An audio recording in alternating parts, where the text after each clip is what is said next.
மழை பொழியும் போது மயில் ஆடுனா பார்க்க அழகாக இருக்குங்க. அதே சமயம் வான்கோழி ஆடுச்சுன்னா பார்க்க கன்றாவியா தாங்க இருக்கும். அதே மாதிரி தாங்க ஹேர் டிரான்ஸ்பிளான்டேஷன், ஹேர் பிஆர்பி உள்ளிட்ட காஸ்மெட்டிக் ப்ரொசீஜர்ஸை யார் செய்யணும்? ஒன்னா எம்டி டெர்மட்டாலஜி படித்த மருத்துவர்கள், இல்லை எம்எஸ் எம்சிஹெச் முடிச்ச பிளாஸ்டிக் சர்ஜன்ஸ் தாங்க செய்யணும். ஆனால் தற்போது என்ன நடக்குது?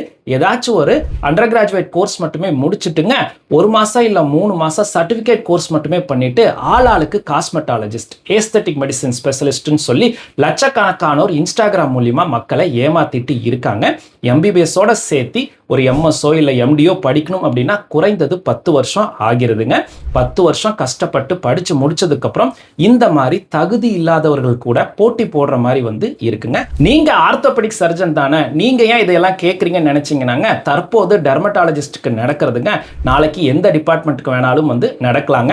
மாவு கட்டு போடுறதுக்கு, மூட்டுக்குள்ளே ஊசி போடுறதுக்கெல்லாம் ஆர்த்தோ படிக்க தேவையில்லை, இந்த கோர்ஸ் படிச்சுட்டு இந்த 1 மாதம் கோர்ஸ் படித்தாலே போதும்னு நாளைக்கு ஏதாச்சும் புதுசாக கிளம்பி வருவாங்க. அதுக்கு தான் முன்னாடியே போட்டு வைக்கலான்னு. நக்கல்யா அவனுக்கு.